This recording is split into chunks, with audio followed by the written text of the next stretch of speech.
One.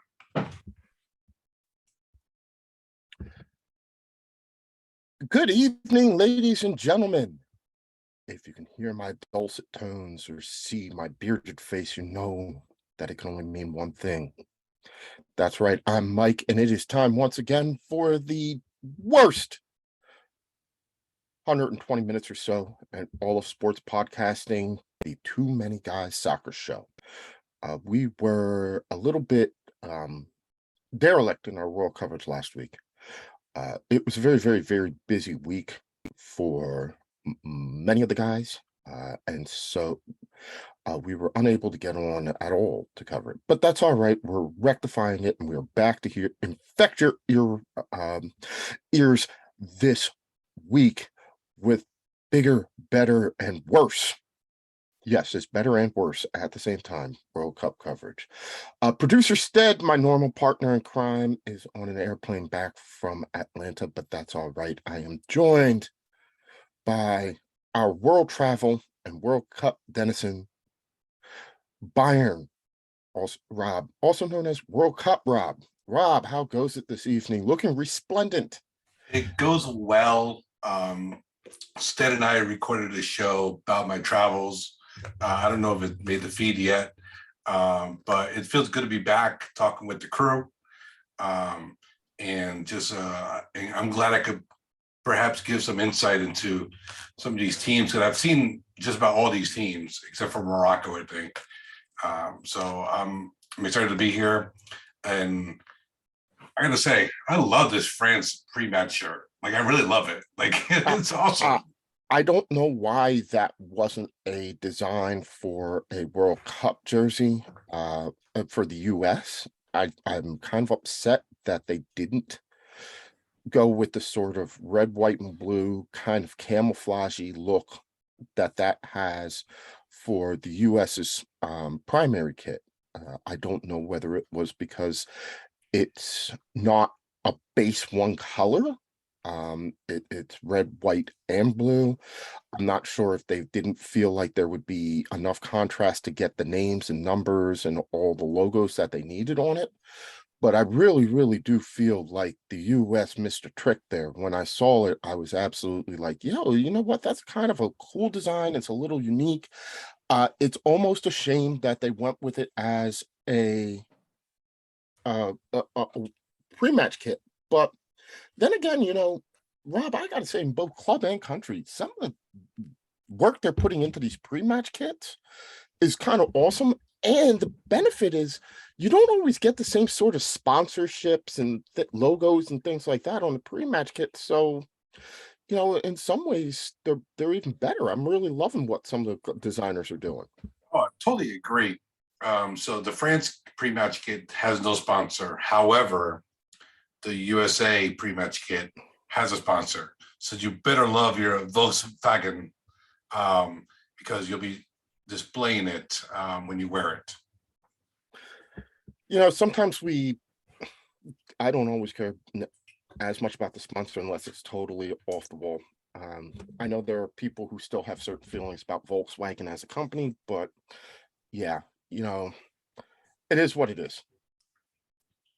Yeah, like they have a history, but even more recent times, they polluted the planet with their Dieselgate. Yes, and we'll leave it at that. We'll leave it at that. Viewing from afar through the messages and the text conversations that we had while you were over there, it looked like it was a fun time. It also looked like it was a lot of soccer. You were doing sometimes, most days, you were doing 2 games a day. Yeah, that's really tough. I mean, I'm a little bit soccered out. I could go to a match now. Probably, I've had like a week and a half or so. But man, like, you go to a match, you watch it, you get so involved in it, right? Even if you don't have a rooting interest, you're just loving the sport, and then you just shut off, walk like a mile and a half to a mass transit system, whether it be subway or bus or Uber or Kareem, and do it all over again. And then the matches have been really good, and they have taken out a lot of your energy just rooting for them or cheering or even just the sheer walking up the stairs of these massive stadiums. Um, but it's been fantastic. It was a fantastic time. There's nothing like a World Cup group stage to bring people together, and seeing all the different cultures. But at the end of the day, you have to have a winner, and that's what the knockout rounds are for. Yeah. So before we get on to what actually happened, a few things that we want to start with. Number one, the unfortunate passing last week of Grant Wall, probably the preeminent U.S. soccer journalist, the preeminent soccer journalist, former writer for Sports Illustrated, who had taken on his creating his own website. This was his 8th World Cup. He died quite suddenly last week during the match in between uh, Argentina and the Netherlands, collapsing in extra time. Like you, he had reported kind of being exhausted due to the coverage. He said that his body had broken down. He visited the medical tent a couple of times and then apparently just fell over in his chair in the press area during late in the match, and unfortunately was not able to be saved. A report came out either late yesterday or very early this morning that a Qatari photojournalist had also uh, passed very recently. So two journalists passing very suddenly in Qatar. Uh, I read a lot of Grant Wall's work. I respected him a great deal for his voice on soccer, and particularly soccer in the US. I do credit him with increasing not only not the awareness of soccer, but also elevating the discussion. One thing I always respected about Grant Wall when I read his writing was that he never talked it down to the reader, be they a US fan or anybody. He assumed that if you're reading his work, you had a certain level of knowledge of the sport.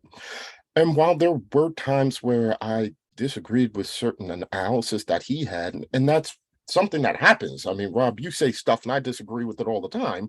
I very much respected what he said. I respected his opinion and I respected how he wrote about it. He made a lot of headlines early in the tournament for his stance on publicly supporting LGBT rights and trying to draw attention to the LBGTQ issues in and surrounding the Qatari World Cup. And he had been very critical, as we have been, of Qatar. The difference was he was over there. He said that he was briefly detained for wearing a rainbow shirt. Now, by way of full disclosure, he does have a gay brother, and he had been very active as a supporter of his brother and his brother's community for a long time, and full credit to that. Perhaps his criticisms, like publicly, through his social media feed and his writings of the Qataris, led more than one person to postulate on his untimely passing, and we're not going to get into that. There have been reports out there that there were some protocols that may not have been followed as a result of the timing of the game and the desire to keep things a medical emergency from distraction from the game, which could have led to defibrillators and certain life-saving medical equipment not arriving on time. We know that the circumstances will come out later as this goes on. We wish the best to his family, his friends, all that knew him. And we mourn the loss of a great voice and advocate for soccer, and especially for soccer here in the United States.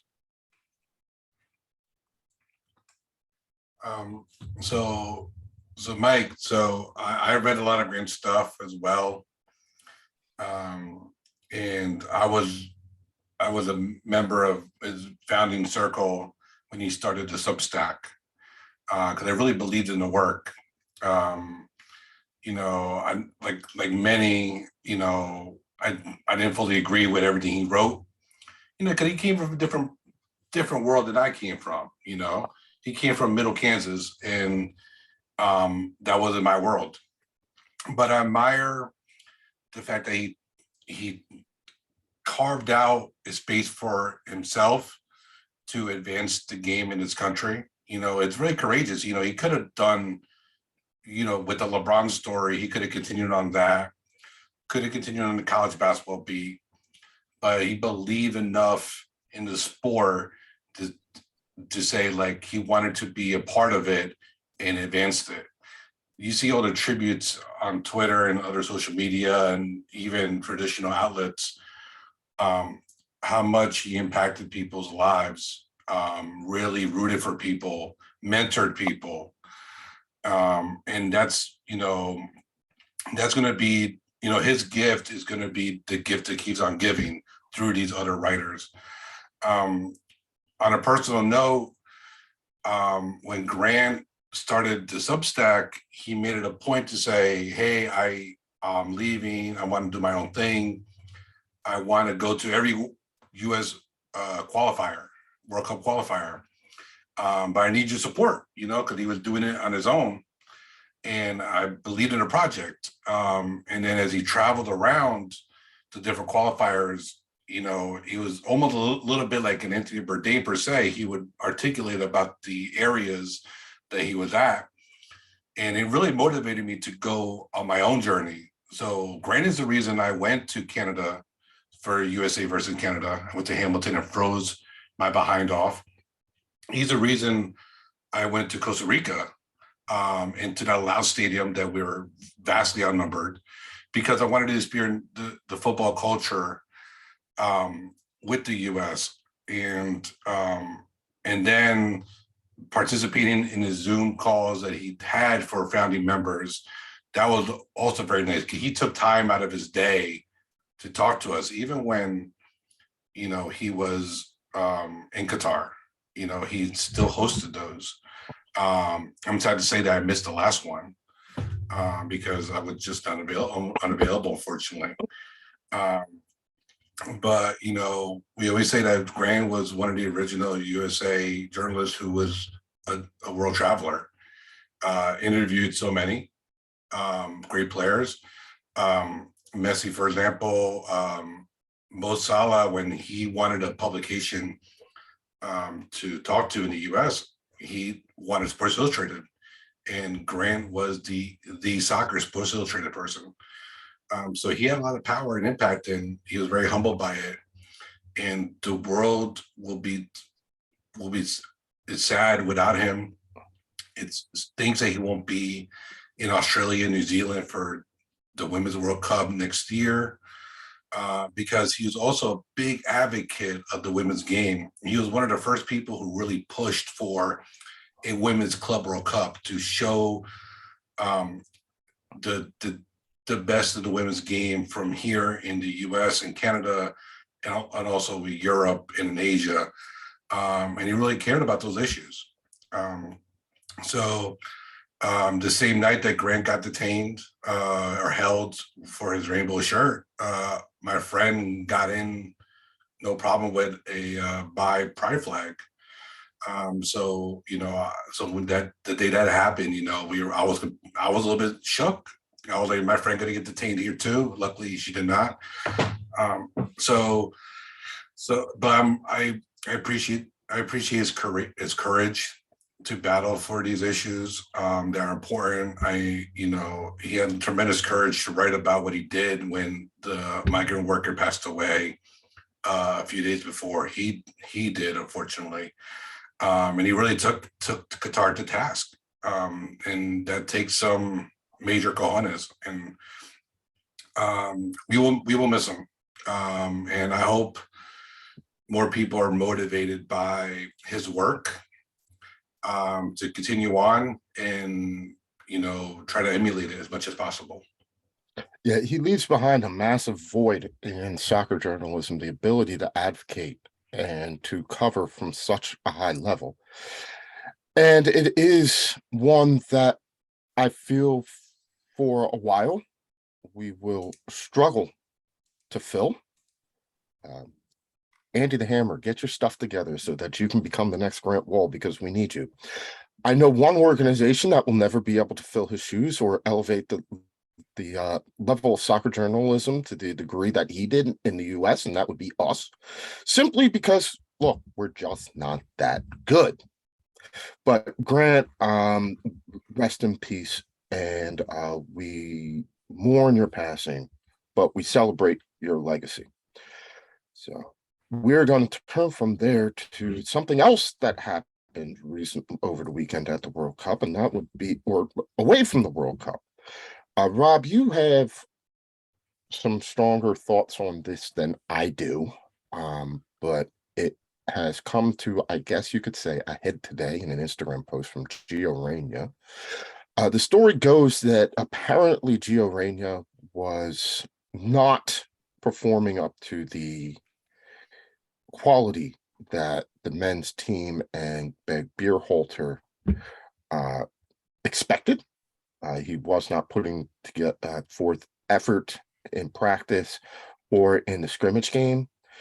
And as a result, there was a meeting and some discussions about sending him home.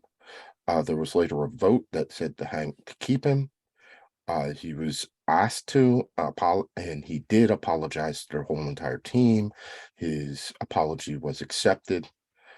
Whether how much of an impact, and probably did have a great deal on that, his lack of use during the World Cup group stages, the extent to which that contributed, we don't know.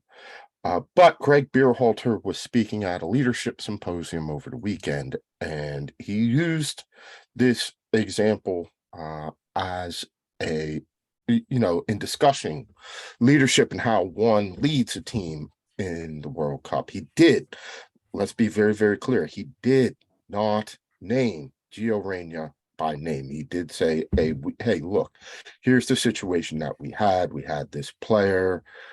This is what happened. It later was reported by multiple news outlets, including The Athletic. MLS Soccer actually said it first. The Athletic followed up that the player in question was Gio Reyna.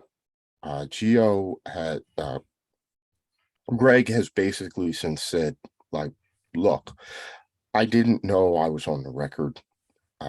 Gio has confirmed that, yes, this did happen, even though he says that much of the reporting has been greatly exaggerated. And he said, Greg approached me before the World Cup. He said that I would have a very limited role. I did not take that very well. I did not give my best effort, but he did kind of criticize Greg for airing this out in public. Now, the extent to which the public aspect of it is one thing. And I guess that's the major thing, because I'm being honest, Rob, I have little problem with how Greg handled that particular situation.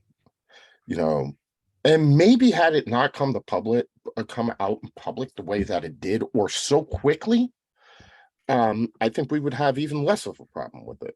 But let's start with Greg Berhalter's role in this whole thing. Where, if at all, do you find room to criticize him? Okay, so I criticize him a little bit because, so from what I've heard and read with my various sources, in circles that I'm in, the conference or whatever he was at, it is sort of understood that things are off the record. And the person who let things, who kind of put the story in quotes and released it out in a newsletter, apparently said that they had permission to do that. But so there was something was amiss there. So Greg seems like he thought that he was speaking very, in a confidence almost to a symposium of sorts. which is weird because if you're speaking in confidence, the only time you really can guarantee yourself that is if you're speaking to an ethical journalist one-on-one. So not these people who talk. Number two, this was no ill intent by Greg, I don't think, or even by the symposium, because they're not soccer people. They simply were like they quoted an example that Greg gave, an example of leadership or managing people in high stress, high tense situations. So there was like no ill effect there. I mean, so it just leaked out and got out. So I don't view Greg's issue as a problem. However, what Greg did by talking about it and it being released is he sort of was confirming details that the Athletic writers were already working on. So the two major people in the Athletic, Paul Sonorito and Sam Saiskill, were working on the story earlier last week. They paused the story because of Grant Wall's passing, but the story was going to come out, and it seemed like what Greg did was he just sort of confirmed some of the details, and then now it's all confirmed.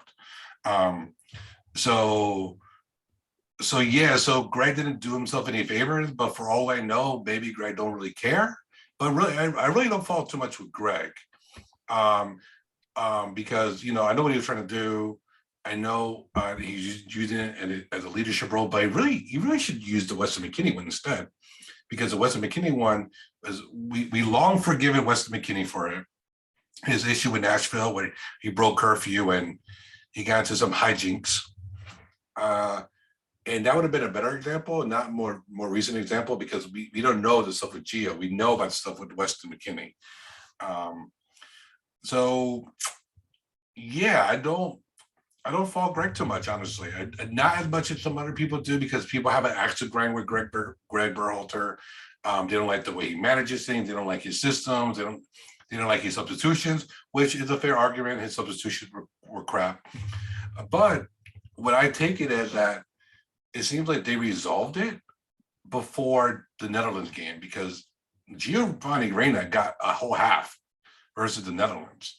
And so it seemed like that was okay. He got some minutes against England as well, but I mean, I think a couple of things are missed here. Number one, what's the timeline? And also number two, the vote thing is sort of like up in the air. We don't know how true that is. We've heard, yes, there was a vote and it was close. We heard, no, there wasn't a vote. Then we heard there was only a vote within the coaches and the coaching staff. We've heard Tyler Adams trying to get up to Giovanni Reyna and talk to him as captain, and the leadership council as well. So we really don't know those details yet, but Greg, I think, comes out not the best here, but he doesn't come out awful either.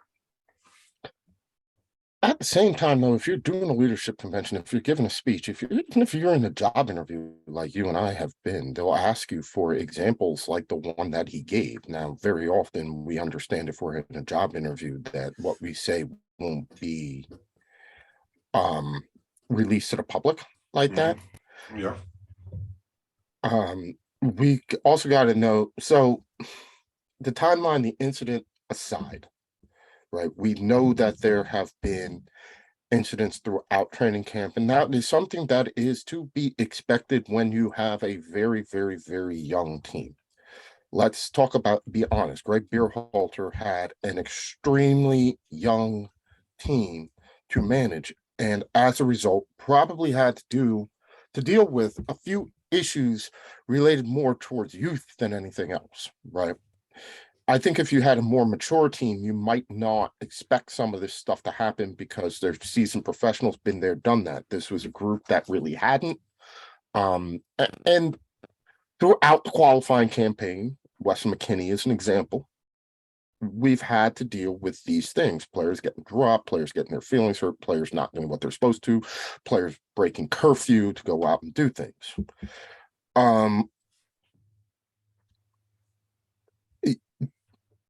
That he handled it the way that he did is, I think fine. Like in absentia, I think that's what you do. And I get why he approached it the way he did.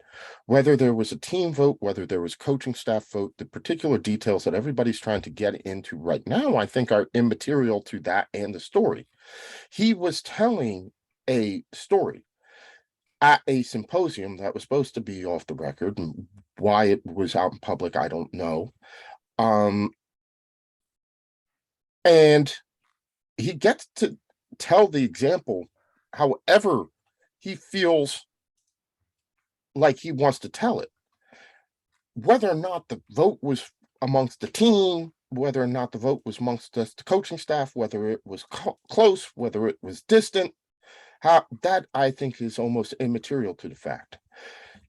Whether or not he knew of the story that the Athletic was writing, I mean, there are some questions about that. If they had gotten to the point where they had asked him for a quote and he was aware that they were writing this, and that by doing what he was doing at the symposium, that was going to become public and he was going to confirm it. If he did, and he chose to do this anyway and sort of backhand confirm so that it got out the way that it did, rather than, this whole big expose, like he's trying to take that bullet and say, like, look, this was coming out one way or the other. Let me put it out there and then let me be responsible for it. That way it's not like some front page expose after the World Cup on the infighting of the US men's national team. And he's like, I'm going to take that. If that is the case, hey, actually, I got a lot of respect for him for doing that. But the fact remains, like, this one, as much as Gio can get upset about it getting out in public and how it was handled, and because it's a very bad look for him, Greg's really not at fault for something that Gio did in this case. Yep. Greg, I can't sit there and say, and I understand Gio's like 19 and 18, 19 years old, and he's right, he's an emotional player, and I know that Gio can feel betrayed by Greg, and they can sit and talk it out and figure this stuff out. The reason why I don't think this is a big story is because I just don't think this happens in every locker room. This happens every World Cup. And, you had a young team, and the situation that we're talking about wasn't so egregious. And I feel like if it had been to the point, like you said, where the Athletic was preparing to run this story that they put on hold and he just confirmed the details and he put it out ahead of time, if that had been the case and they were trying to run this, and it just felt it, I don't know, it just feels kind of like, did we really, as the public, need to know that Gio almost got sent home? I mean, let me tell you, if the vote was really close for him to go home, that's like a big deal. Like, you could actually make it a point that we have arrived at a football country, because this is like getting major airplay. Like, if this happened in 2010, we don't hear none of this.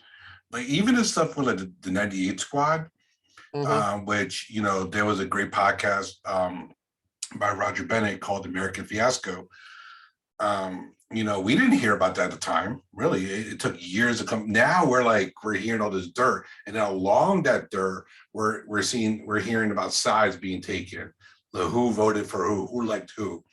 Is there cliques involved? Where did they man up to Gio? Was apparently, Gio's mom was upset. Claudia Reyna was upset. And there are dumb battles going on. Like, we're hearing all these little tidbits here and there, and like all the sleuths, the internet sleuths, are like going through Twitter Spaces, going through who's following who. Is Weston with this person who's talking? Friends with this person who's talking. We're like, what I'm saying is, what I'm pretty much saying is that we took this little kind of like a neuter thing of like, Gio almost got sent home. He wasn't trying hard, and he got corrected, rightfully so, by the captains and by the leadership council. And then now it's spiraling into, why did Greg do this to him? Now are we really crying about practice, aka Allen Iverson? Did Greg lose the locker room? And it's starting to evolve in that, but the details are what we talked about. The details are pretty much the most important details are that Giovanni Reyna was pretty much disciplined for not trying hard. Greg almost sent him home, did not, and then it was squashed because then Giovanni Reyna got major minutes in a big game, and that's to me that's the story. Now the other stuff is like TMZ-esque. You know what I mean? But that's the big fear that I have, is that by investigating who's following who on Instagram, by trying to figure out who, you run the risk of causing further damage between players in the team when they are in a pressure packed situation that none of them have ever been before, and they are 19, 18, 19, 20, 21, 22, 23-year-old young men trying to process something that is happening in real time. Right? Yep, agreed. They're trying to process this. They're trying to work through an event that is happening to them in the midst of this like life-altering tournament that they're going on through, trying to win these games, trying to do all this sort of stuff. And now we have armchair detectives and Monday morning quarterbacks going back through and picking apart all these moves. Did Weston talk to this group, and who did this, and who said what to whom when, and who voted for him and who voted against him in what should be a secret ballot, when again the story is that Gio got upset. Gio acted out from a place of emotion. He was disciplined. He was forced to apologize. And apparently all was well because he played. And that should be the end of it. So I'm of the opinion, let's leave this, let it die, move on. Fortunately, I don't believe there's another U.S. international game until the summer. Nope. So we don't have March 27th, Nations League against El Salvador. I was hoping, but so we got 3-4 months, mate. Let this go. And it will. It will. The news cycle is really quick. Look, we're going to go back to Premier League, Bundesliga, and pretty much what's going to happen is we're going to focus all our attention on Leeds United again, or Leeds United of America. Tyler Adams and Brendan Aronson and all of them. We're going to see Gio play in Dortmund, and we're going to forget all about it. And then we're really going to forget all about it if Greg Berhalter does not get a new contract with the U.S. because he's out of contract now. They're negotiating perhaps, but if Greg don't come back, then it's a moot point. It's over. It's done. Well, and then that's another one. If Greg doesn't come back, Greg has said that it's been an interesting go. He might like to get into clubs where, again, he has a little bit more control over the players that he works with and things like that. A lot of U.S. fans, me included, are conflicted over it. I think that he did a great job, one of the best that you could possibly imagine, in recruiting players, in developing a locker room, and developing a culture, and giving these kids room to express themselves, and giving them a chance to bond. This was as tight a U.S. men's national team, as one that was easy to like, as any I've seen, any that I can remember. And I think he did a great job. He was able to quell any potential disharmony between US-based players and European-based players. I think that he really built a good community, a good locker room, right? And I felt like he did well with that. This whole entire incident withstanding, or the fact that they voted, the fact that it was handled might prove what this locker room was really like, even though we got to leave out the fact that, or remember the fact that these are still kids. I think the bigger question is he the person that can take this group forward? And we have seen it a number of times in other sports where a coach builds a team, gets them to a certain place, but then somebody else has to come in and take over. Mark Jackson built the Golden State Warriors. Steve Kerr has all the championships. Yep. Doug Collins built the Bulls, but Phil Jackson has all the rings.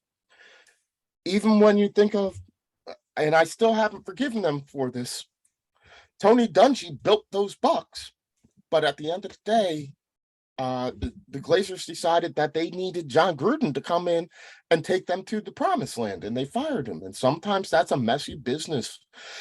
And, it may be upon USA Soccer to be ruthless like that, because most tournament coaches only get a tournament cycle. And if he were to stick around until the next World Cup, Greg would be on 7 years as the U.S. men's national team coach? That's an awfully long tenure. Yeah, no, it is. I guess like there's two ways to approach it. Since we're moving on to, does Greg belong back on the sidelines, wearing his beautiful Jordans and dunks? So if you believe that Greg did a good job, he met expectations or exceeded expectations, and the players play for him, in theory, you should reward it. You should reward it, right? Because can he advance from this? Now, if you looked at the beginning of the Berhalter era, where we had the inverted fullback, also known as a Nick Lima role, and it says a lot about Nick Lima because he's no longer in the squad, hasn't been for 2 years. They play very differently. So it took Greg a long time to get to this point where they play this way. Now the question is, has he peaked? Can he take them further? Can he play the same but just with a little bit more finishing up top and maybe some better depth? That's a question. Along with that is, can you find a coach who will be willing to meet the supposed prerequisites that U.S. Soccer has, living in Chicago and speaking English? Now, that's a good question. I don't know who the options are. We all have our favorites. I would love a Bielsa, for example. I think Bielsa's a genius, even though for the club games kind of here and there. But he demands respect. He's knowledgeable. Roberto Martinez, is he potentially damaged goods because of the way the fool's golden generation of Belgium was? Maybe, I don't know. Is Carlo Ancelotti ready to come potentially leave the club game and just hang out in Vancouver? Because he lives mostly in Vancouver when he's not coaching. These are all excellent questions. And luckily we have a few months to decide whether we're going to get a new coach or not. I think they're gonna figure this out quicker, sooner rather than later. But I would not shock me if they give Greg another contract, another cycle. And the thing about it is too, you got, let's just say you do give Greg another contract. There's not going to be many opportunities to fire him. You're going to fire him after a bad Gold Cup when he's not going to have the A squad or even a B squad potentially. Are you going to fire him after a Copa America that's rumored to happen in 2024? So there's no qualifying, so you can't fire him after a couple of bad outings in qualifying like Jurgen Klinsmann did in the second cycle. So if you give Greg a contract, he's your coach, no matter how bad he does, until 2026. And that's what you get to kind of align yourself with. I think though that I actually do think that you could extend him into the summer and see if there is any difference domestically in the Gold Cup.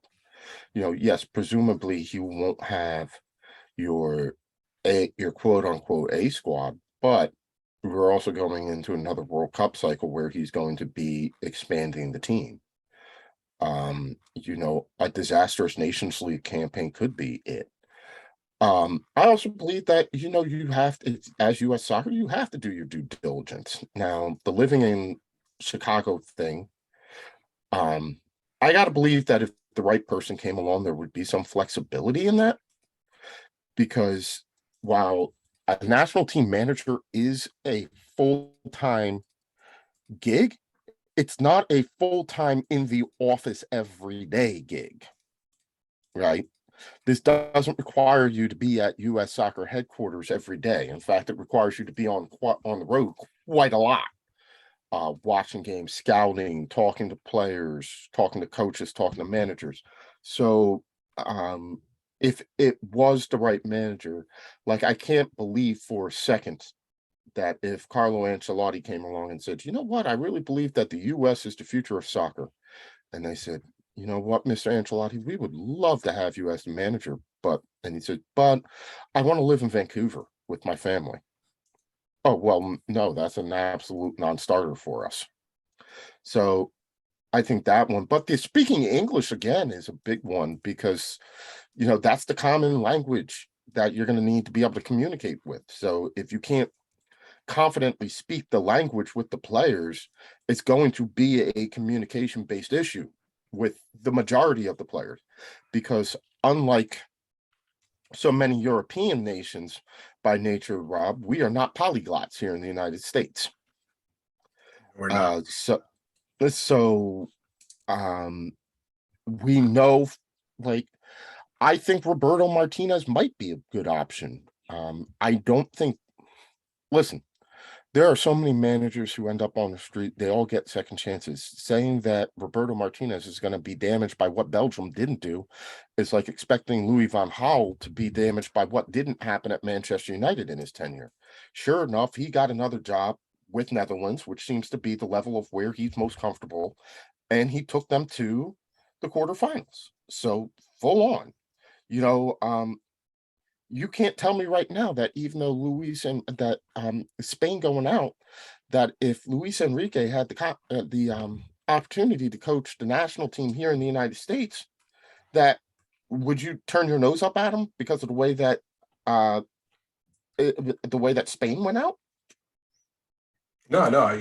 You're fully right. I'm just like, you know, I'm just speculating here, Yeah, and I think Roberto Martinez would make it an interesting choice. I think, he's managed at a higher level. He's managed better players than Greg has ever dreamed of.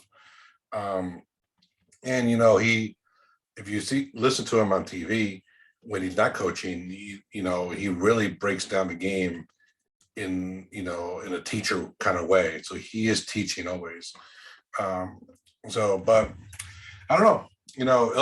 It'll be fun to watch. so let's get out of the hypotheticals of and away from the teams that are not playing and actually talk some about the teams that are. So let's talk first about our first semifinal tomorrow, which is going to feature uh, Argentina and Croatia. So it was Argentina defeating the Netherlands in one quarterfinal, and a shock result, which saw Croatia beat the Brazilians. Which of our defeated quarterfinalists do you want to take uh, first, Rob? Brazil or the Netherlands? Um, so I'll take Brazil. So, man, Croatia, man. I think I've talked about Luka Modric for eons, and we're just waiting for him to become old.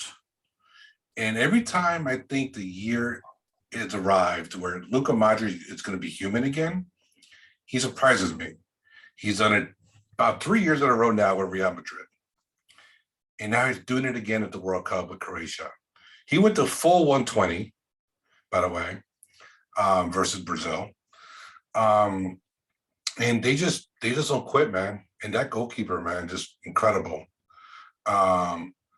In Brazil, I honestly thought they were going to go far in this tournament, but penalties are tough. Penalties are just, they're the they're in the simplest form what the game is about. Kick the ball and you put it in the net, and someone try to block it. There's no tactics. There's no like formations, and is pretty much. I always view penalties as a great equalizer. Um, I think Neymar should have definitely taken one of the first penalties. Did not like how he was scheduled to take fifth and never got to take one. I think Jurgen Klinsmann said it, your best players should take penalties first, especially your best scorers, because you want to put the pressure on the other team. And that didn't happen. Croatia, man, like they're just something special in the water over there with the squad. They play for each other, they fight for each other. The sum is greater than the individuals, and it's beautiful to watch. I love seeing it, and I feel bad for players like Richarlison, who had a great tournament. But Brazil, man, they had every opportunity to play to Hugo Bonito, and they've done it a couple times, especially against the Koreans. But the Croatians wanted no part of it and took them to task, and they escaped. Like how they've been doing last couple World Cups, which is by penalties. So, again, I continue to be amazed at Croatian World Cup because this is yet another knockout game that has gone to extra time and penalties. They have yet to win a knockout game that does not go to extra time or penalties. Yet here they are, second consecutive tournament, second consecutive semifinals, with a team again that has managed to get older rather than more so than anything else. It is an absolute case of the whole being greater than the sum of the parts, because for the most part, outside of Ivan Perisic and Luka Modric, how many of the other players can you name? I know, Rob, that's more of a hypothetical and a rhetorical question than anything else, because I'm pretty sure if I asked you could name the entire starting 11. As for Brazil, I think that we have seen again the shortcomings of Brazilian football, where it is more of a celebrity team than anything else at this point in time that lacks a coherent identity. We know that the game that the Brazilians play abroad in Europe is a completely different game than they play in the domestic Brazilian league, which is way more negative and way more defensive. All right. Which is a different game than they play on the streets, which is a different game than they play when they're together. That I want to think, like, could you imagine telling a Brazilian 20 years ago, when it has been 20 years since Brazil won a World Cup? Could you imagine telling Brazilians 20 years ago that Tite was going to start a quarterfinal game with two holding midfielders?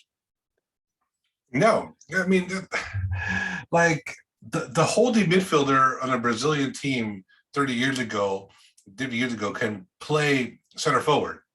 Like they were like, we just need you a spot over there, get the ball and then dribble it like how you do. Two holding midfielder, Paqueta and Casemiro. Like Casemiro, like I get because he's amazing at his job, but like that really, like two holding midfielders, old man Thiago Silva, And I'm just like, and then they pull Vinicius Jr. in the 64th minute. Like, I always thought the World Cup is a young man's game, and you have to run your young men out there like horses. And Vinicius Jr., why is Rafinha like not going to full max? I'm just utterly confused with some of these lineup choices and substitutions. But we said the Brazilians had deficiencies, especially on defense. They had an offense for days, and they showed that. But at the end of the day, it wasn't their defense so much that let them down. It was the inability to generate chances when they needed to. Yeah, right. We're gonna welcome in our good friend, Professor Matt. Matt, how you doing this evening? We're good. We're good. Congratulations to your Eagles, Mike. And Army and all that sort of stuff. Oh, it's Laib. Yeah, put it away. That thing, that Arabic Casper the Friendly Ghost thing scares me. We're just talking about Brazil and where it went wrong and sort of deficiencies with this generation of Brazilian players. I was telling Rob, I don't know if you heard that, I think they've become more of a celebrity team, and there's too great a disconnect now, that one that we haven't seen in between the domestic league game, the games that they play when they're coming up, how they play are trained and play over in Europe, and then the expectations of how they're supposed to play when they are Brazil. And I just wonder if we're at a situation right now where there's just no way to put it all together. I wouldn't necessarily say at least this core Brazilian celebrity team. I think that label 2 tournaments ago fit them like a glove. But I think you're onto something here, in so much that I think it's ideologically a Frankenstein team. Because 20, 30 years ago, in the 90s, we knew what Brazilian football was. I really can't tell you what Brazilian football is at the moment. You have the European contingent, you have the guys who are based domestically, and I think, Mike, you had said the Brazilian domestic game looks a lot like the Italian game 20 years ago. It's heavily defensive, and Brazil, of all places, have this tradition of street ball. I think a lot of it goes down to that this Brazil lacks a coherent identity, and this is not, I guess it is a criticism of the manager. Part of the manager or national team's manager's job is to instill an identity. And it's funny, going back to this last set of matches, Croatia, and gives Zlatko Dalic mad credit, because I never heard of this person until 4 years ago. And yet he has gotten a team with really 1, maybe 2 legit world-class players to 2 straight World Cup semis. Croatia has an identity. Brazil does not. More to the point, Croatia was able to play to their identity, which was able to keep Brazil from at any point ever expressing theirs. And Coach Matt and I spoke a lot about this when we complained about Manchester United under Ole Gunnar Solskjaer. And again, at points, fits and starts in this World Cup. And hindsight being 2020, I see it now more than I did in the midst of the group stage. But it seemed to be overly reliant on one player creating a moment of brilliance to score, rather than any sort of team, something like that goal. Like, very often when you look at some of the goals that they scored, some of the goals that they were dependent on, it was Richarlison coming up with an absolute belter, Casemiro coming up with an absolute moment of brilliance. Those sorts of things that they relied on to take them through. And then you got up against a well-disciplined, and again, mad credit to Dalic for turning a nation of water polo players into soccer fans. I always remember my dear tour guide, Darko, the most Croatian tour guide ever in Dubrovnik, who, when I asked him Right, about, you're on the coast. huh? That's right, you were on the coast. Yeah, when I was over there with in 2019, asking him about soccer in Croatia, and again, this is prior to this tournament. I asked him, "Oh yes, that was magic. Everybody was up in arms because that should not have happened. We do not play soccer well. Water polo, yes. Soccer, no." Um, but now, like, you have this country, and they keep being able to do this. The only thing that and we'll get on to our predictions for the game a little bit in a minute or two, but I just want to wrap up this conversation about Brazil and say again, they're going to go and turn inwards. Again, they're going to go and get a new manager. The report is they've already reached out to Pep Guardiola to see if he will come over and coach Brazil. And again, we're going to go through this with Brazil, which I imagine is actually going to retard any development that they have. And as much as I want to say that this functionality, it is a federation that is in need of a top to bottom overhaul, to like akin to Jurgen Klinsmann and Das Reboot, to say like, hey, we just need to take a completely different look at how we are doing things, because somehow over the course of the last 2 decades, which I gotta believe we're going on amongst the longest time that they have gone in their history competitively without winning a World Cup. In the last 20 years, we have lost our identity, and we are no longer the Samba Kings. We are no longer associated with the Hugo Benita. We're no longer associated with this type of star power that we used to have, because what we are right now is just another team, just one that happens to wear a very famous jersey. There was a 24-year gap between 1970 and 94. So But this will be the longest one when they come on the field in 2006. yeah, but if you ask anybody about those Brazil teams in the 80s, arguably that's some of the best teams ever assembled, never to win a major tournament. They were just unlucky, and they had an identity, a very clear identity. I mean, that's like Socrates Brazil. So Yeah.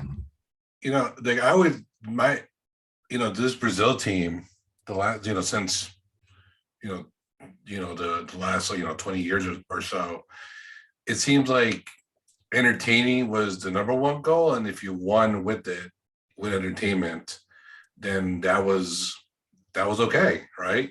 But I went to a Brazil game, Brazil-Serbia, and they were having fun, right? But and then at one point there was a moment in the game where Serbia was doing somewhat well, and Brazil were trying to kind of get themselves back into the game and not doing a Hugo Bonito, and people didn't like it.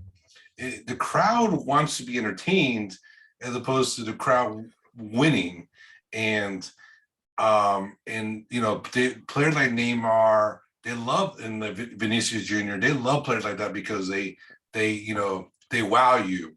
They want the Ronaldinho again. But the thing that people forget about the Ronaldinho years is that there was Ronaldinho, but then you had, OG Ronaldo, and then you had other players who played, with the style, but also played really effective football, and thus they won.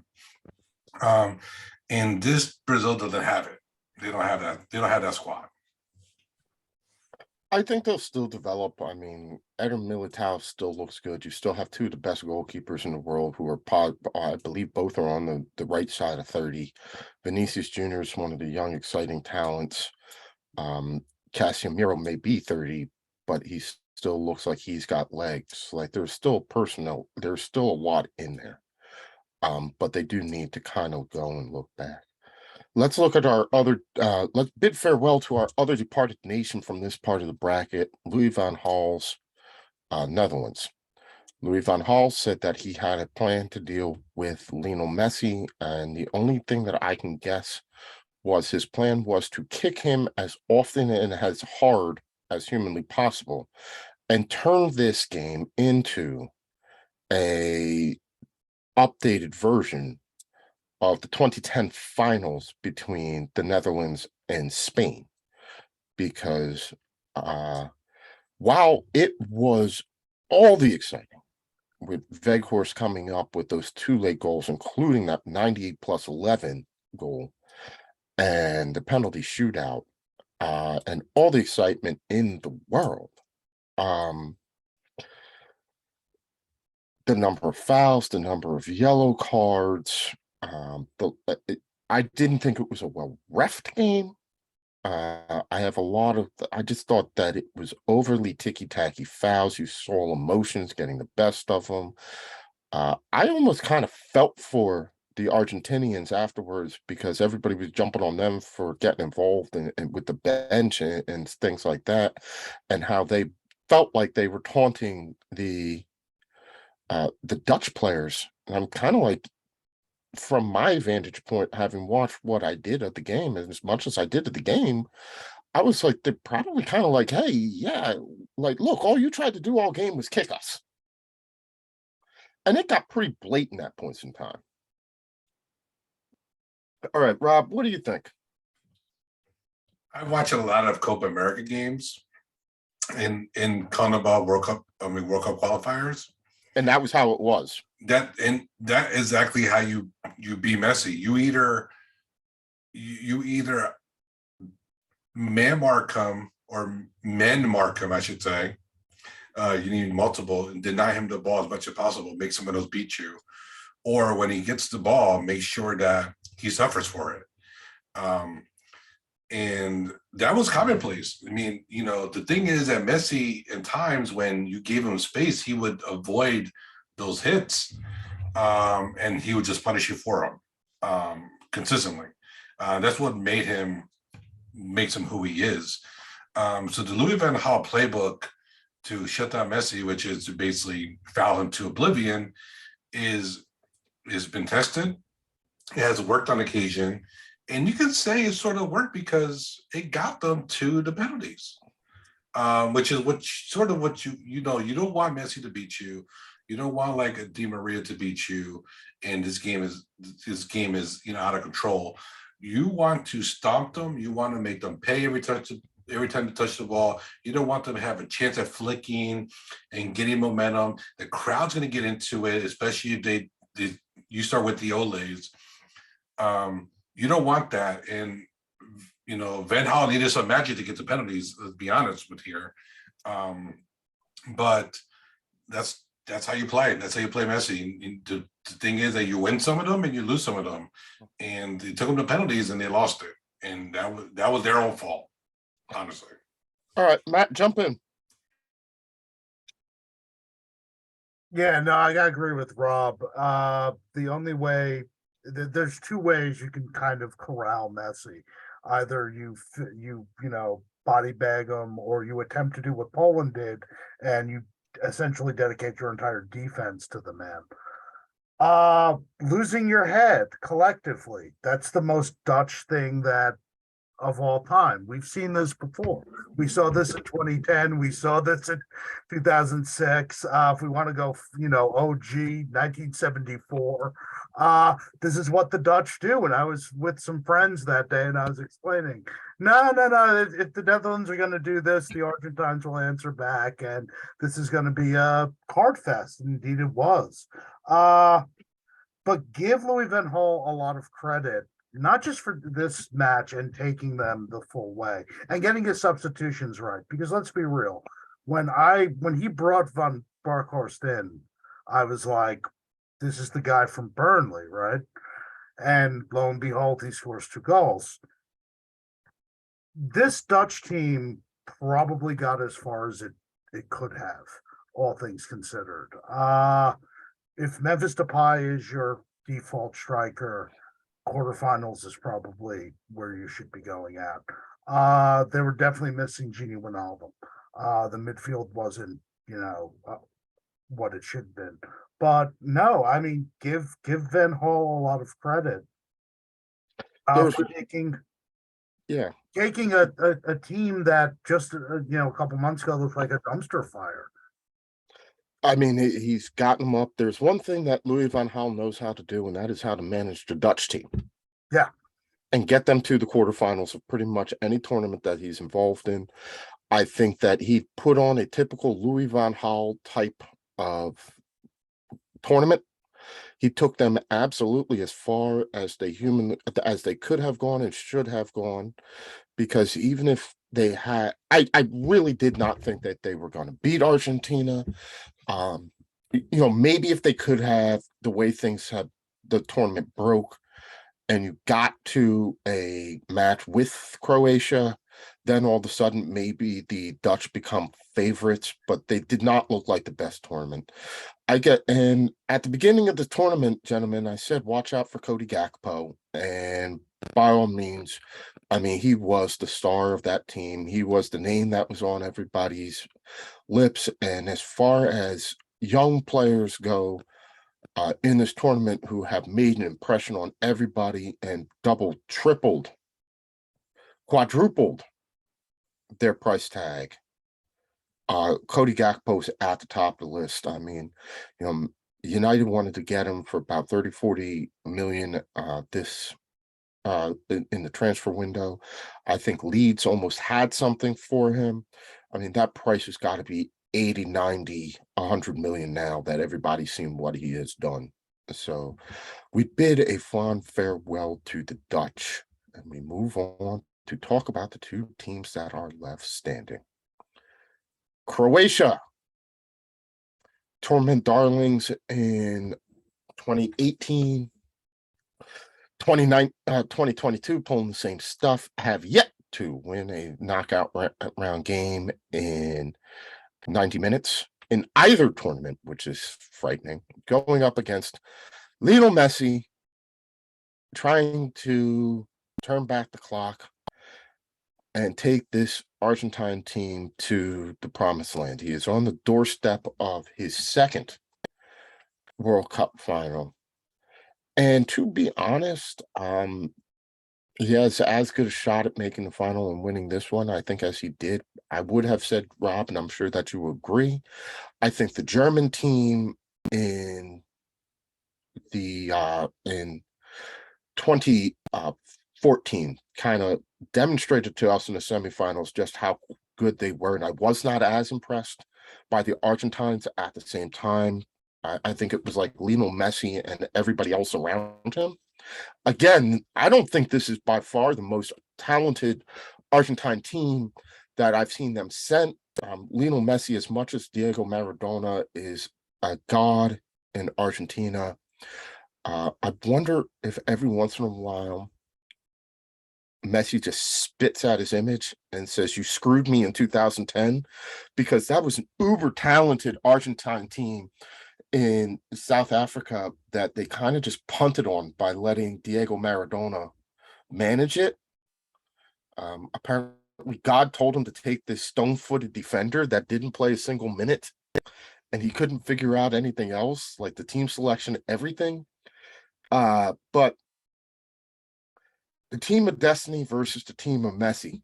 Where can we go from here? On paper, Argentina are the heavy favorites, and rightfully so. They have the best player. They have a deeper team. I think that they are on paper the better team, but the more cohesive team, you got to go with Croatia. So, Matt, I'll give you the first shots at this. You can talk about your Eastern European comrades and tell us the virtues of Croatia. If Croatia is going to advance to another final, which is possible, it's going to be on the basis of their midfield. Argentina they've been good, they've been very disciplined, but you're right. This is not the most per se talented Argentina team that we've ever seen. And look, if there's one thing we know about Croatia, they will negate your best player, which in this case is Messi. Easier said than done, but we'll see. Croatia's midfield's deep, and they've really been the engine that's been driving this team. And it's more than just Modric. It's Brozovic, Kovacic, this young kid, Maier. I think this actually sets up the other semifinal, which we'll get to, sets up interestingly for a whole different set of reasons. But from a pure footballing standpoint, this is the one to watch, I think. And I'm not saying Croatia are going to do it, but you heard it here. I would not be shocked if they did it. And I'm going to go out on a limb and say do it in extra time, because that's the most Croatian way to do it. Well, okay, if they're going to do it, they have to do it in the extra time because, like you said, that's the most Croatian way to do it, number one. Number two, look, when you have a streak like this, you need to keep it going. Like, we have always said that the Euros are a different tournament from the World Cup. You can't Greece or Portugal your way to a World Cup because the competition in the latter rounds gets so much more difficult. Well, look, Croatia almost did it a couple 4 years ago and ran into an absolute buzzsaw in France. They have an opportunity to do it again. Now, granted, they're going to have to get through Argentina, who are a tough team, and a different team than the England team they faced and a different team in what they bring. I think England was more spread out, but you look at just how concentrated things are around Messi, but how able he is on just a moment to make something happen. And unlike Neymar, unlike Ronaldo, Messi's as much a facilitator as he is a scorer. So he has the ability, when you talk about needing that one moment of magic from a player, which, believe me, this game will be influenced heavily by whether or not Lionel Messi can come up with that moment of magic or not. He's able in that moment of magic to either A, get that snapshot off that kind of just looks like it shouldn't go in, but then kind of somehow, as if on a remote control, knowing who kicked it, decides, oh, wait, that was Messi. I'm supposed to go in, does a 90-degree right turn and goes in the bottom of the net, or putting somebody through in a position where they have no choice but to score. If Croatia can negate that, then and get the penalties and extra time and penalties, then yeah, they have every shot of winning, and it would not be a shock. Just like it wouldn't be a shock if any one of these teams win. You don't get to the semifinals of the World Cup by chance, right? All right, Rob, what say you about this game? I think Argentina pull it off. That's maybe my Condebol, bias forming here. But I've always felt this is Messi's tournament to win it. He has a much more balanced lineup here that he plays with. I've been keeping an eye on Romero. He's been awful in the group stage, and only recently has he started to do much better. He should not have started versus Saudi Arabia, for example. But he's going into the tournament, and they're going to need some defensive stability in the midfield like him to really let Messi do his thing. I think, Luka Modric is, I hate that I'm downing him, that he's going to win this game because he's proven me wrong so often. But I think Argentina is a balanced team that has a moment of magic that they can inflict on you with Messi, because he could do it from anywhere on the field. You could man mark him, in the final third. He's going to pick the ball up in the midfield and then just do something spectacular with it. Someone's going to make a beautiful run, and he's going to find it.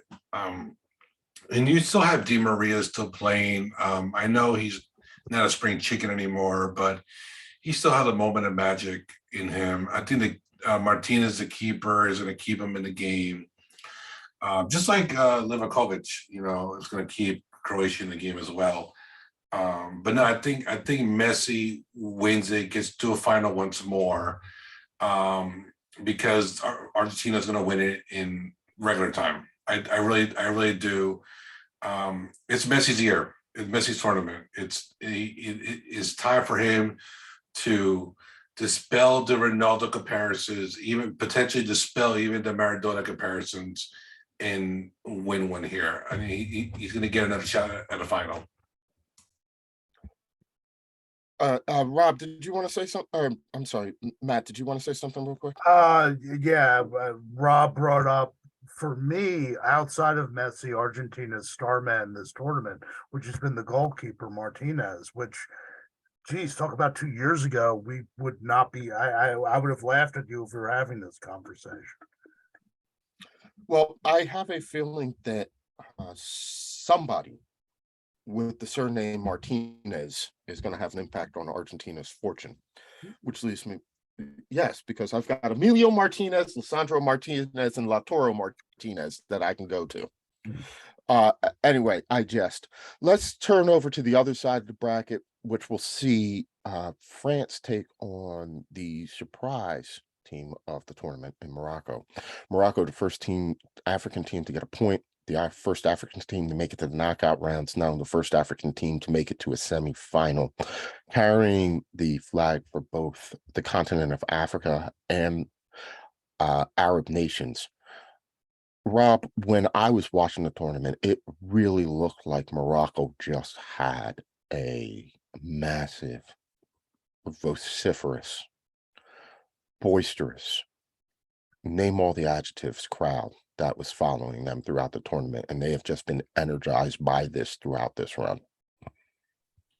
No, totally agree. The support has been amazing, not only in Qatar but around the globe, especially in U.S. cities like Philadelphia and Newark and other places here in Jersey. So, just being on the ground there, but just talking about the Morocco-Portugal game, there's a lot of people who love Ronaldo and love Portugal because of Ronaldo from all over the world, especially the Arab world. And they came to see Ronaldo.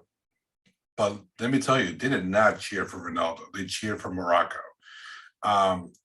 Because of where the tournament's held at, a lot of fans from the Arab countries, Saudi Arabia, obviously Qatar, Algeria, obviously Morocco, obviously people who support Palestine. They're at these games and they're loud. And the Morocco, it takes a lot out of you if you're Portugal. You're so used to seeing and hearing cheers for you, and they're not for you. It seems like Morocco it has been enjoying this run to the tournament, and they're being galvanized and energized by the fans and the support they're getting, and it's been a joy to watch. Honestly, we've always talked about how the African nations can play, they belong in this tournament. They actually should have more slots in this tournament. And Morocco has proven to us, maybe they weren't the team that we thought they were going, the team that would be here. We thought it would potentially be a Senegal if Sadio Mane was here. But Morocco have proven that the African continent can produce good footballers.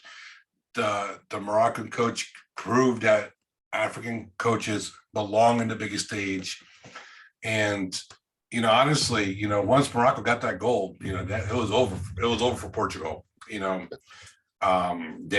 had nothing left in them, and obviously there's some things brewing over Ronaldo and him being a little bit of a prima donna. But man, it's been a joy. It's been I loved every minute of seeing the Arab countries in Africa as a continent just, finally be represented in a semifinal. I'm excited to see, what they're going to do when, it seems like the whole world's backing them to play France. It should be fun. Well, there's plenty of subtext that we can go over, Matt. I'm sure you're itching to. There's a little bit of colonial nationalism. A little bit. Just a little bit of colonial nationalism going on, right? Post-colonial nationalism and colonial issues going on. Let's talk about the fact that this is a manager who just took over slightly before the tournament after the previous manager was let go because he was actually causing more discord in the ranks. He was able to bring back in Hakimi and Ziyech. This is an African team that has kind of dispelled that notion that African teams can't play defense, because if there's anything that has gotten them through this tournament is defense. They have conceded one goal, and that was an own goal against Canada. So, yeah, Rob reminded me that was their last loss, was 3-0 to the US, and they didn't look particularly great in that, and that was in a warm-up tournament over the summer. So you've got a manager who's coming in just a couple of months without the benefit of many, if not any, training matches in the lead up to this. So I'm very, very impressed by what they did. As far as Portugal goes, you live by the sword, you die by the sword. I'm going to give Fernando Santos an extreme amount of credit for making perhaps the biggest decision of the tournament, and that was to bench Cristiano Ronaldo. And again, I'll be honest, in the two games that they played with him not starting, I thought they did look like a better, slicker team. I think that him not being in there allowed other players to play to their natural strengths. We saw João Felix sort of be able to be put in more situations where João Felix would like to be. We saw the likes of Rafael Leao be able to be put in positions where he was more effective. We saw, and certainly Bruno Fernandes taking over the team and saying, basically, this team is mine. Ronaldo, on the other hand, has kind of become now the superstar that nobody wants. And his attitude, his histrionics, his need to be at the center of everything, both on and off the pitch, I think has created more problems. We've probably seen the last of him with Portugal, which will be a doggone shame, because you would think that somebody like that deserves at least a testimonial friendly. It's hard to see where that will come. I do not know that Santos picks him again. We know that he is already out of the Manchester United side. And, a final 8 for a country of Portugal's size is probably about where they would be if they did not have Ronaldo. But we did see the emergence of a couple of really good young players and sort of the passing of the torch, albeit reluctantly. The one good thing that I will say is, with the departure of Portugal, and probably never have to worry about seeing Pepe play again in a tournament. And I say that all the time because, as I said to my mother, that dude is old as dirt. Like, Pepe played defender on Methuselah's youth team. That man is so old right now. But I wouldn't put it past him to make a run at it and go trotting his negative enforcer, awful. I just have never loved the way that he played. I understand that there's a position for him in the team. I've just never appreciated the way that he played. But I mean, far be it from beyond me for this man not to try and take a run at it at 43 years of age, because if there's anybody, Pepe just may hang around until he's like Gordie Howe, 50 years old, still being brought out there in a wheelchair. All right, Matt, how do you feel about Portugal exiting the tournament? First off, two very quick things on Pepe. If ever there was a player that epitomized footballer from the road, it's Pepe.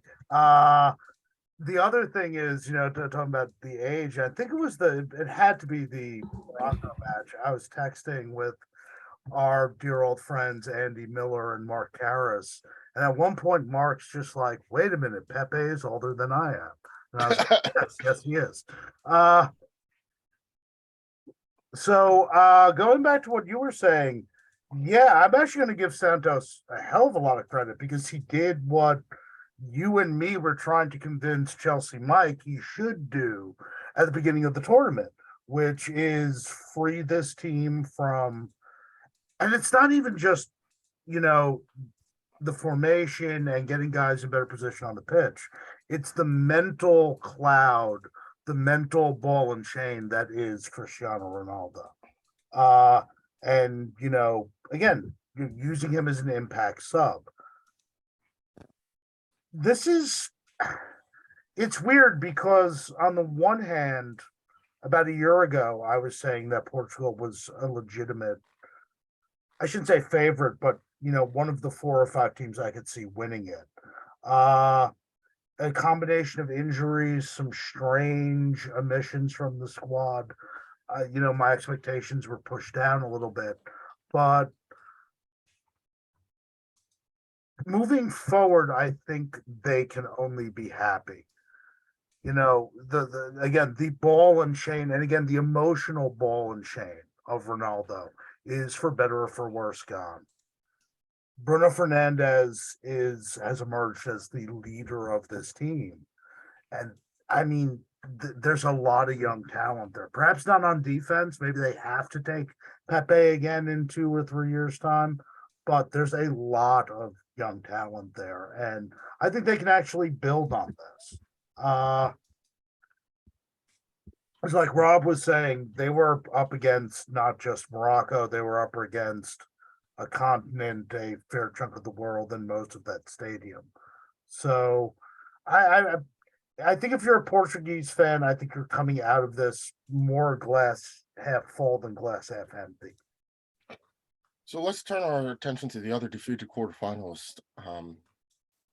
Look, I thought it was a phenomenal game against for England versus France, and I thought that England gave everything to France that they could handle, and they especially through Harry Kane exposed some shortcomings in the French setup, particularly in defense, where they surrendered 2 penalties. It's sort of in a very dark, very cringeworthy humor sort of way, only fitting that it is a penalty that forces England's exit from this tournament. But I think that again, you have to look at Gareth Southgate and say, you know what, no matter what happens in the 2 years in between, we're not going to complain about the horrific losses to Hungary in the Nations League. We're not going to complain about the demotion. We're not going to complain about the decisions to take Harry Maguire and question some of the team selections, because for whatever reason it is, this man manages to get England into tournaments and they play well. There is not another English manager who has his record of success in tournaments since 1966. So I would love for them to give them another chance. Now, that being said, if there is a team that needs to be blown up, rebuilt, and infused with some younger talent, it is definitely England. They have the pieces in the likes of Phil Foden, certainly Jude Bellingham, potentially Marcus Rashford, and even maybe Jadon Sancho if he can get his mind back together and get back on the pitch to really create something. But that is a team that definitely needs an infusion of newer talent.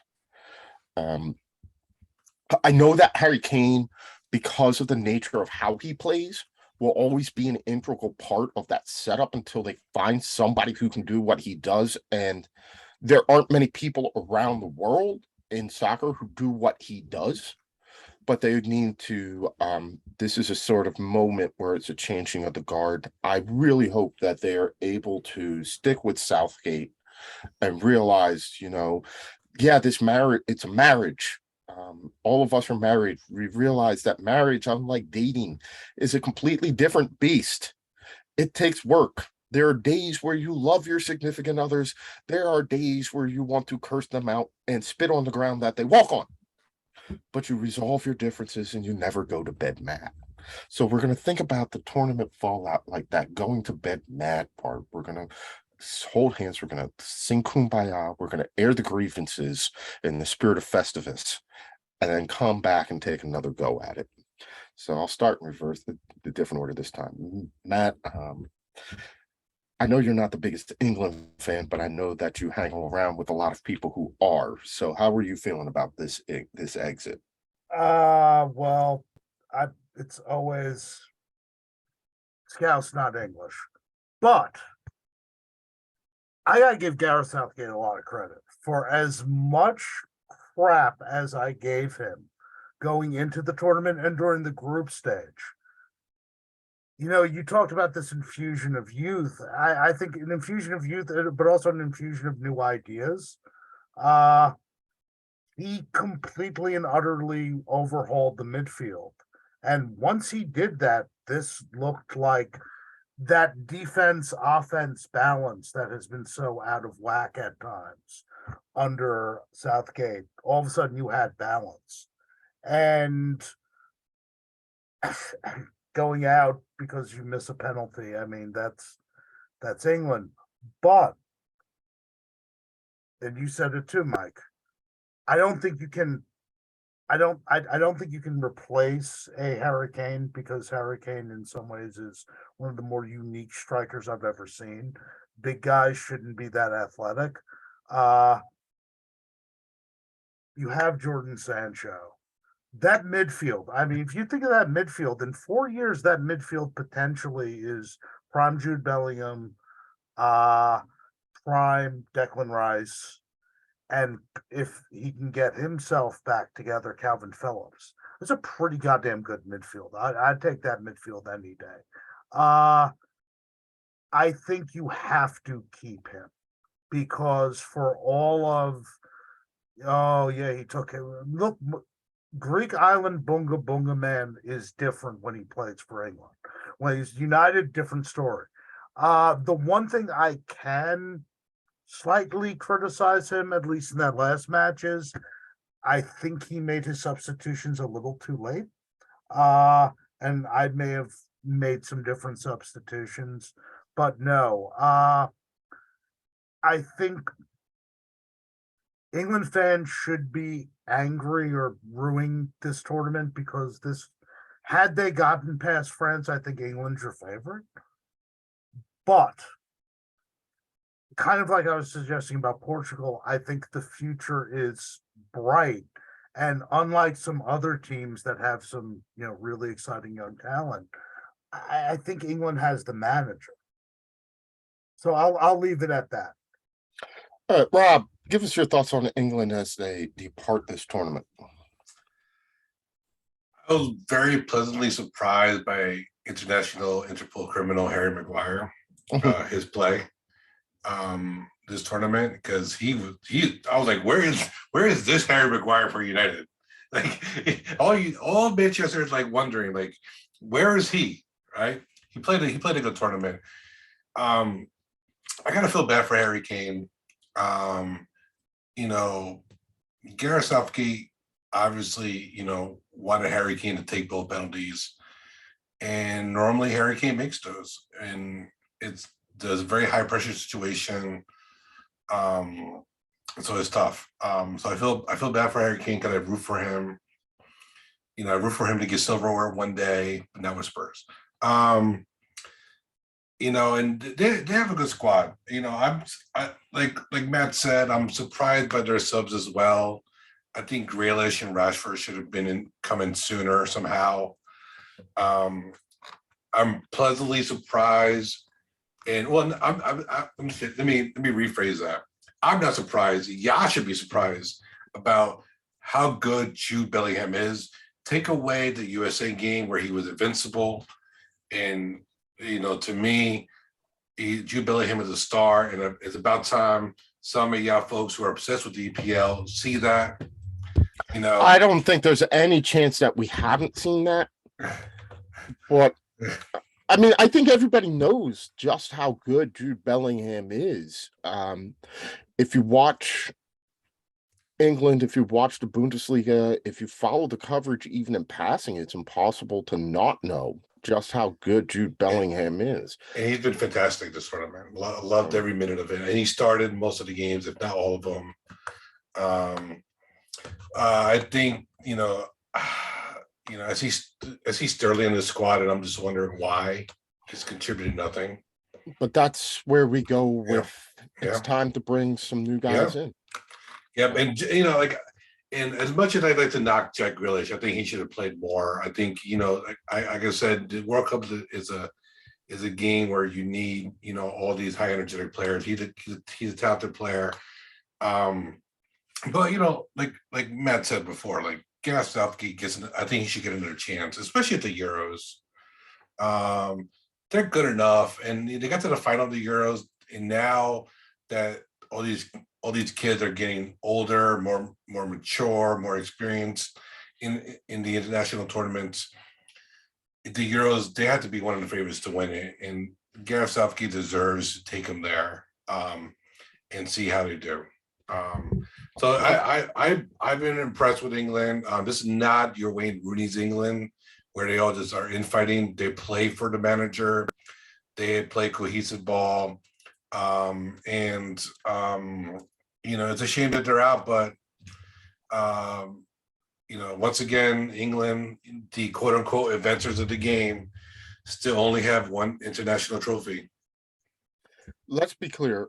Gareth Southgate leaving England would be by Gareth Southgate's choice. Gareth Southgate does have a contract until the end of 2024, which will take him through the Euros, right? So he is not out of contract, as Greg Berhalter is.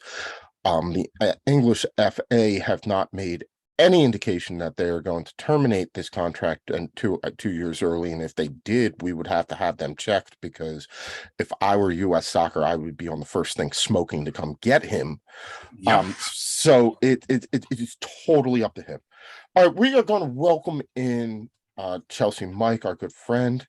We are not going to allow him to talk about England, even though I know that he's going to tell me that he wants to, but we're not going to let that happen. And we are going to move on and talk about the final semifinal, which sees Morocco play France. Matt, just a few colonial issues there that we need to deal with. Just a wee bit. This is the decolonization semifinal, and I said this years ago. I may have said this when we were all at Nova. My dream was a France-Algeria World Cup match, even if it's just group stage. We did not get that, but this is probably the second best thing. And I know, Rob, you mentioned it in the chat. One of the cool things about this Morocco side is the deep interconnections that a lot of these players have with the former colonial metropole and with Europe in general. About 2/3 of the team were born in Europe. So this is a fascinating storyline on so many levels.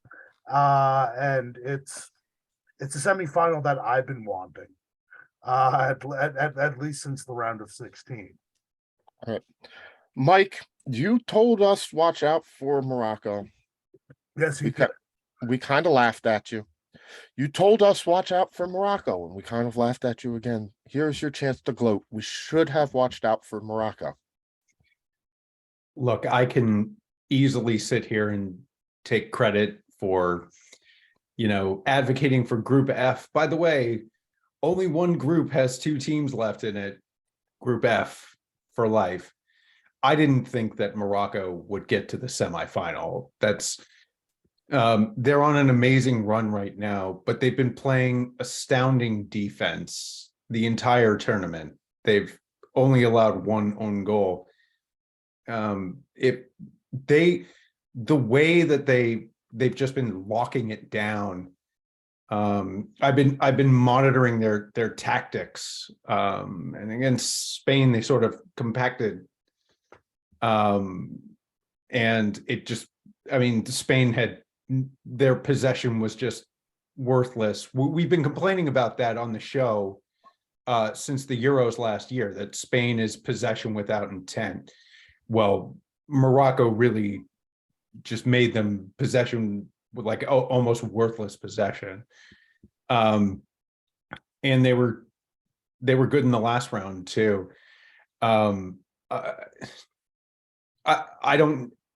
France just, they've got so much. They've got Kylian Mbappe, who's on pace to be Pele. And winning 2 in a row puts you in the realm of Pele. It puts those teams in the realm of the Brazil teams of the 60s. I think they're going to be a little bit harder defensively than England were, but France has so much. But Morocco, again, I would not be surprised if either Croatia or Morocco went through, despite not being favored. I think Croatia is a better bet, but Morocco is, if they can thwart France the way that they've been thwarting other teams, they will go through. I don't think they're going to, but I wouldn't be surprised. Rob, how are you feeling about this? France is too good, and I'm a little biased here because, there's like 2 or 3 players on France who play for Bayern. I think Upamecano's had a good tournament. He looked a little shaky with Harry Kane, but who hasn't looked shaky against Harry Kane? I'll tell you who. Weston McKennie and Cameron Carter-Vickers. That's right. That's right. Can I counter a little Bundesliga bias here against Rob? Rob, yes, I know that these players are great in the Bundesliga, but where they're going to end up is in the EPL. I know. Yeah, but they're no soul. I get it. So no, Mbappe just a cheat code, man. Like, I had the pleasure of watching him play twice, and it's just been like, I'm astonished. Like it's like Mbappe speed, and then there's everybody else. He just glides like the pitch is like a freaking ice rink. And then old man grandpa Olivier Giroud, just once again, just continuing to score goals when he has no business scoring. It's been fantastic to watch. I mean, I don't see why they can't keep it going. I mean, they can. And then you have like a player like Kingsley Coman off the bench who can, who's a fantastic winger. The squad is deep. They're motivated. They've done this before. They deserve to be in the final because they're just so good. I'm sorry, Morocco. The Cinderella story ends because France are, they're going to take it and they're going to score goals, and Bobby's going to become Pele. Well, actually, Bobby's going to become Mbappe. It's going to be totally different. And they're going to march on to potentially a 3rd star.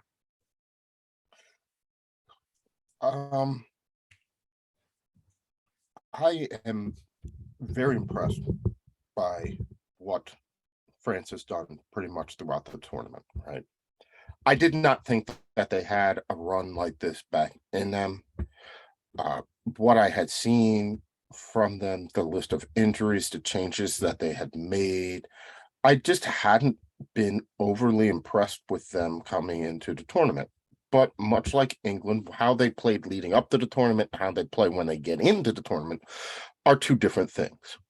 I will still stand by my assertion that I made at the top of the tournament, which was that, Karim Benzema going down might have been a blessing in disguise, because much like how Portugal benefited from Ronaldo's going out.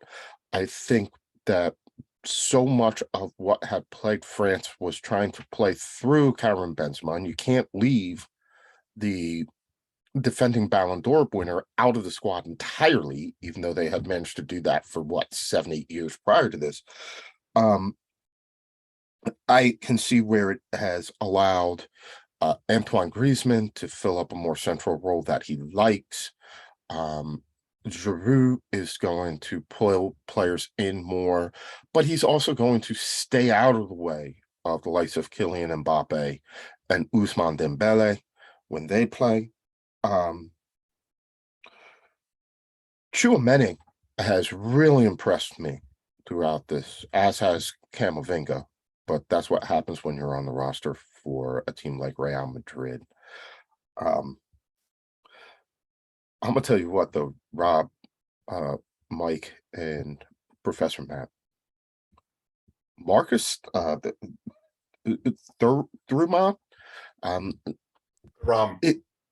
Thuram, I keep Lillian's son. I mean, he's an absolute unit. Have you seen? He's like 6'4", 6'5", and just ripped, and they're bringing him off the bench.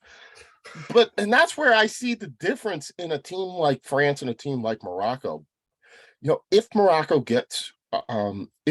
tries to bunker in and play against them, there are just so many different offensive ways that France can beat them. On the flip side, though, there've definitely been some issues with the French defense. Like they've been able to get pulled out of position and make some bad decisions, especially in wide areas.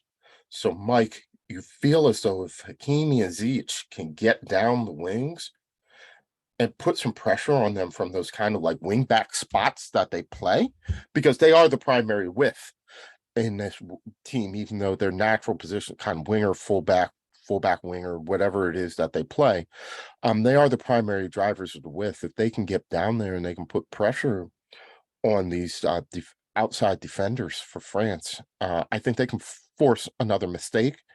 I think that they will at minimum create an opportunity. At a maximum, they may get a penalty, which could be all important. If France scores first, it is going to be very, very, very, very, very hard, nigh on impossible for Morocco, because they can't play that compact, organized style that they like to play and chase a game. Fortunately for them, that hasn't really happened at all this tournament. So they're going to have to hope that either A, they can withstand the pressure that is going to come at them in waves, because they really haven't faced this at all in the tournament, because few teams are able to do what they did. Talked about Spain and their meaningless possession. Portugal was playing more attacking than they typically play under Santos, but that's a new thing for them. That's like a kid getting off of a tricycle and learning how to ride a Harley all of a sudden. It doesn't necessarily go real well. So I'm still going to go. I think this is a France win, and I'm seeing something in the neighborhood of 2-3-0, but still a massive, massive, massive, massive accomplishment as we see an African team play in the semifinals and potentially in the finals, but more likely from my perspective in the third place game. But, making it to the point where they played their quarterfinal game and they had 2 left to play. All right, gentlemen, so we are going to take a chance to wrap this up and get out. So as we hit the door, Mike, what say you as we get ready to wrap this whole entire thing up? I will say this individually. My winner of this entire tournament is Hakeem Ziyech. Or I will say this: whoever the football director is of Chelsea right now, with 2 players they don't want in Hakeem Ziyech and Christian Pulisic, I think both those guys proved that they could play and they deserve playing time at a club team, if not Chelsea. I think Croatia Croatia, I think you want to see them down.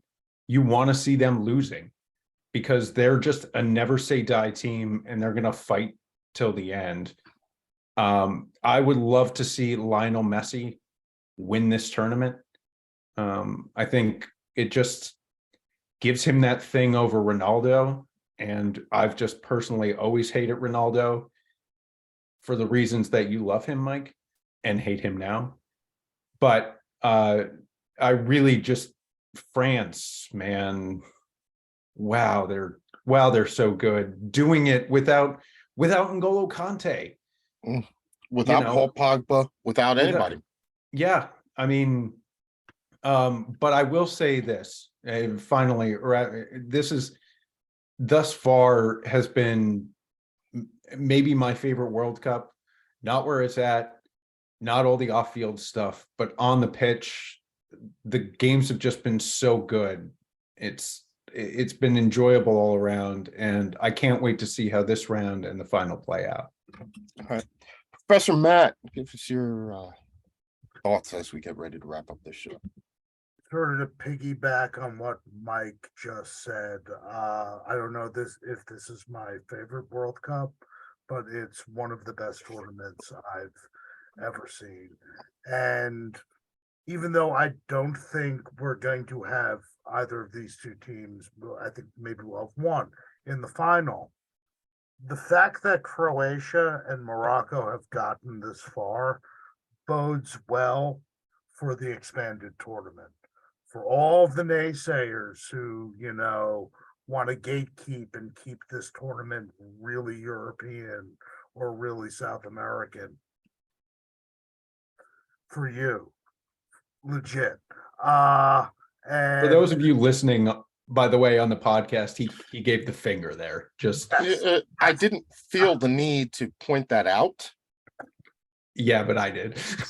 But no, seriously. The fact that we have an Afro-Asian team in the Final Four and a Croatia team that I know I've said this and it's like this weird chip on my shoulder sort of thing. Chelsea Mike can back me up here. Eastern Europe shouldn't be here. Eastern Europe shouldn't be here. So in that regard, this is an important tournament. So, all right, Rob, give us your thoughts as we get ready to. I share the sentiments with most folks that this has been an amazing tournament. It's probably been being there has been one of the best times of my life. Seeing all these different teams and seeing fans and what these teams mean to them has been eye-opening. And just seeing the quality of play has been fantastic, from unexpected, places. The World Cup is a lot of times is where, stars are born, whether they continue to shine bright or fizzle out like a James Rodriguez, for example, it remains to be seen. But just to see an Eastern European team, and to see a team from the African continent has been fantastic to watch. You can actually say that this cup is the World Cup because it's a lot of representation. I'm excited for the final. I think the final is going to be excited either way. But I think at the end of the day, we're going to get the two best teams, which is going to be Argentina and France going at each other. And it's going to make, it's going to be fun. The storylines are going to be fantastic, especially between Mbappe and Messi, but, other than that, it's, I have a work trip and I'm going to leave early so I can make the nearest soccer bar near my work trip tomorrow because I can't wait to watch these matches whatever time of the day they are. I'm pumped and I hope everyone is as well. It has been a fun tournament. I'm going to say judgment on where this ranks amongst all-time great World Cups. until I've had a little bit more time to reflect on it, just simply because that's my nature. I am excited to see these two finals. I think that each game is going to bring something a little bit of different.